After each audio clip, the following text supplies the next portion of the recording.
Allez, aujourd'hui, petit tuto sur ce qu'est le CSV, JSON et XML. Ce sont tous les trois des formats utilisés dans le web. Alors, qu'est-ce que c'est déjà et un petit outil pour les convertir. Donc, tu vois, ici, on va pouvoir convertir soit du CSV, JSON, XML dans n'importe lequel des autres formats. Donc, ici, j'en ai préparé quelques-uns. Donc, si on commence avec le XML, hop, que je mets ici, donc c'est quoi le XML? Le XML c'est surtout un ancien, maintenant c'est plutôt le JSON qui va être utilisé. Formatage, tu vois, qui contient des balises. Donc par exemple ici, si tu veux enregistrer des records, et tu vas avoir le titre, l'auteur, l'année, etc. Donc ça te forme une liste d'objets, tu vois. Donc là, si je le convertis au format CSV, bah, ça me donne ça. Et évidemment, si je le convertis au format JSON, ça me donne ça. Donc JSON, c'est le format plus récent qui est utilisé de nos jours. Et donc lui, en fait, c'est exactement les mêmes infos, tu vois, que tu as dedans. Mais ce qu'il va faire lui, c'est qu'il est un petit peu moins verbeux. Déjà, il n'y a pas cette histoire de balise. Et par contre, c'est juste une histoire de clé-valeur ici. Donc tu vois, ici, on a un tableau de 2 éléments. Et on a la clé, la valeur, la clé, la valeur, la clé, la valeur, etc. Bon. Donc année, c'est ta clé. 2026, c'est ta valeur.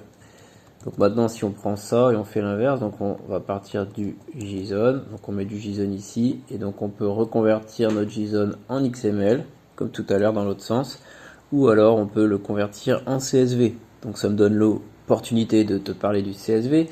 Le format CSV, c'est le format le plus ancien, qui est utilisé beaucoup, par exemple, en machine learning, pour faire des data frames, entre autres.